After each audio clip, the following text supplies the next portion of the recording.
We are now talking to football sapient owner and NFL draft analyst, John Douglas Vogel. What's going on, John? Not a lot tonight, guys, but that's kind of a lie because the NFL's been insane the last 3 days. But for now, nothing. So just going to sit here and talk some ball with you guys and try to enjoy this, hopefully spread some knowledge about the game and stuff. Absolutely, especially, and while you're on it, probably some other crazy trade will happen in the NFL, and we'll be like, oh, we didn't expect that one, but it's been crazy. The last 48 to 72 hours have been absolutely nuts, and this is what you want. You want to see the NFL. You want to see these crazy moves. You want to see guys like Russell Wilson and Khalil Mack, two big, huge superstars, go to another team in the same division that could transition and change the aspects of the AFC. So before we get into that, tell us a little bit about your company, Football Sapient. Yeah, so Football Sapient started, I was working with the Brawl Network, rest in peace. So I generally refer to them. It was a fun little travel adventure. We had some really good opportunities to work with some people like, Jeff Bridges, who was a longtime scout in the league, and some Jose Jefferson at the CGS, College Gridiron Showcase. And so that was a really good opportunity for us. At least as young writers to grow, get some contacts and really start talking with some people that really do this a lot. And that kind of went down with some of the ownership issues, and everybody kind of jumped ship, and I realized it was happening, and I was like, I need a place to write. So I started Football Sapient as kind of like a backdoor kind of thing, and I started seeing my numbers just from posting stuff. I was going on a deployment, so I was already kind of on a hiatus from the Brawl Network, and I saw my numbers I was getting. I was like, wow, people read my stuff. Are you crazy? Is this insane? But so we've just kind of grown from there. We're about to hit 300,000, viewers over the last, I want to say 9 months since I've launched it. Wow. I think that's a pretty good start considering all things. And we just kind of started rolling into a lot of transfer portal stuff. We mostly do a lot of NFL draft scouting and basically anything to really, teach people about what's actually going on the field, talk a little bit more in depth about strategy, about how you evaluate talent, how you look at different things. And, we've gotten the opportunity to get some really good people on there too to join us. We are talking to Football Sapient owner and NFL draft analyst, John Douglas Vogel. So why don't we get into first the draft, then we'll talk about these crazy trades and how this completely can change the offseason and moving into the new season of 2022 and 2023. What did you think about the combine? I mean, the fastest combine when it comes to wide receivers, most of those wide receivers were running a 4.4, a 4.3, or 4.2. It was absolutely ridiculous how fast these wide receivers were. And we had a load of draft experts come on our show and tell us that this draft doesn't really have as much talent as it did last year, which I thought was a crock. And then even the corners, they were absolutely lightning fast. And then we have a defensive tackle running. He's 340 pounds and runs a 4.78. I mean, it's absolutely ridiculous. What did you think at the combine? What did you think about the combine? And what really stuck out to you out of all the different players running in it? Well, so first off, I think the first thing that kind of stood out was how you said you had draft analysts come on and say there's not much talent, as much talent in this class as last year. That's not true at all. This is honestly one of the most loaded draft classes that we've seen. We're going to be seeing guys that normally go the third round, even the second, possibly slide into the fourth, fifth, and sixth, because there's so much talent you look at the cornerback group in specific, that's very, very deep. When you look at the defensive end group, that's very, very deep. The defensive tackles, wide receivers, offensive line in general right now is very deep. This is a ridiculously deep class. And the league was kind of preparing for this, over the last year. If you watch the draft, you saw a lot of trades involving 2022 draft picks. And that's why, because they knew this was going to be a loaded class and they knew the value would be there and they could get a lot of really good guys late. So in terms of top end talent, in terms of guys that you normally have going in the top 5, it's not a loaded class. These are a bunch of guys that normally go in the 10, 15, 20 range that we're looking at taking in the top 5 and kind of outside, with the exception of Kyle Hamilton. We're kind of sitting there going, we'd like to trade down, but there's nobody to trade up for. You don't have that quarterback in this class that everybody wants. You don't have 2 or 3 of them. You don't have any. So I guess from that standpoint, you could say it's not loaded. But no, this is a very deep class, especially if you're looking for positional groups. The Combine was very, very fun. I got the chance to go to Indianapolis. It was my first time down there, or up there for me, I guess. It's an experience because you see how the league kind of operates. You see people walking around, that work for teams that you've watched on television. You're sitting in bars. I was sitting there probably for 15 minutes trying to place Greg Williams, and he's just hanging out sitting in a bar.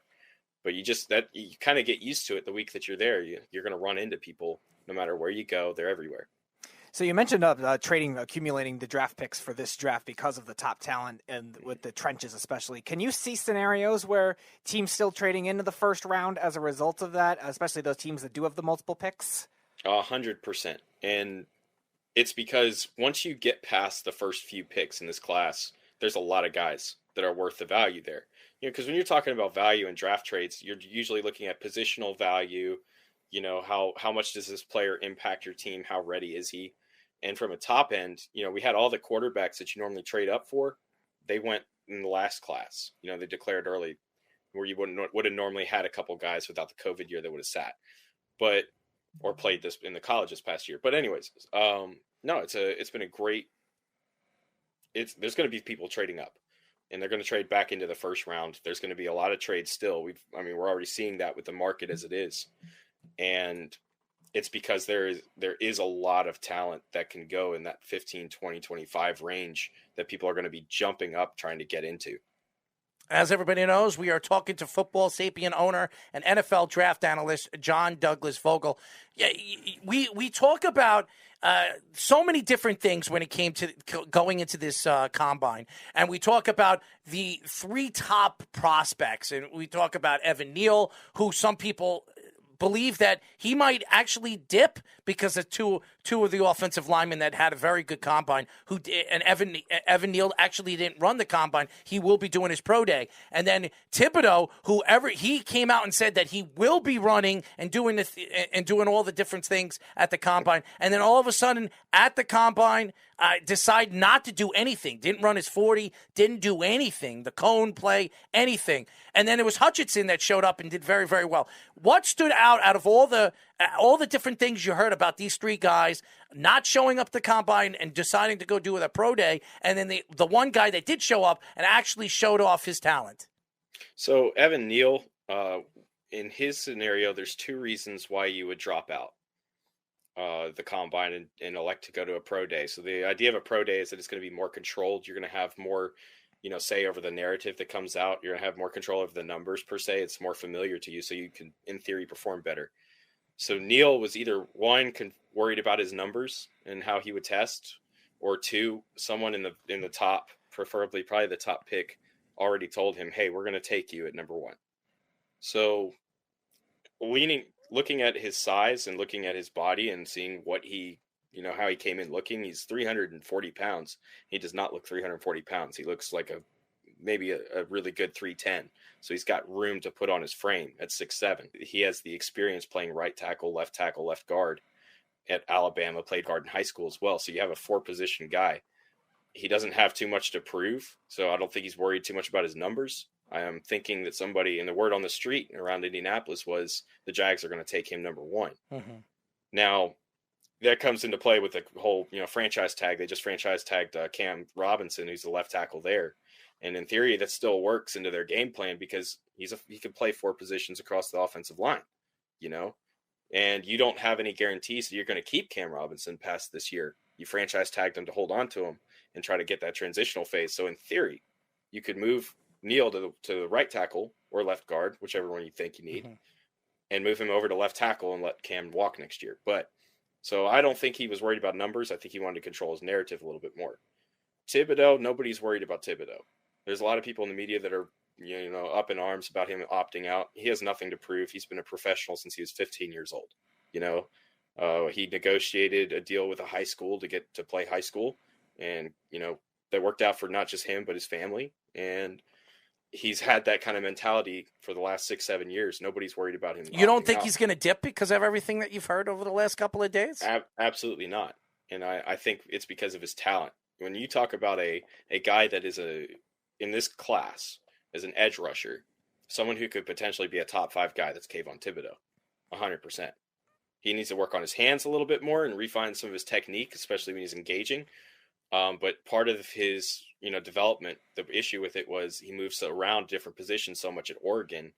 It's difficult for him to work on the, technique when you're jumping to defensive tackle as a 3 tech or a 4-eye, and then you're moving outside back to the edge and dropping into pass coverage. Right. So he didn't work on some of that stuff. Nobody's worried about him. I spoke with multiple people on Sunday, just walking around Indianapolis with multiple different teams and, asked like, hey, is this, everybody's making a big deal out of this. Is this a big deal to you? And nobody's worried about it. Hutchinson, I don't think he's going to get past number 2. And it's more so a fit. He fits Detroit so well that if the Jaguars don't take him at 1, which I think that's where the books have him going as number 1 right now. If they don't take him at number 1, they're going offensive line. Absolutely going offensive line. Oh, I Trevor 100% Lawrence, agree. yeah. And the Giants love Ikem Ekwonu. Like that's Ekwonu. That's who they love. That's. But I their guy also in this heard the class. Jets really like him too. So sitting at 4, I've been hearing rumors that the Giants might trade with the Jets and go from 5 to 4 to get the guy that they want. I definitely think that they're looking forward. With some of the people that I've spoken with, they're definitely looking to move forward. And whether that's with the Jets, whether that's with the Texans, Right. one or the other, I think it's gonna be a big trade, and it will probably happen on draft night once we see how the board falls.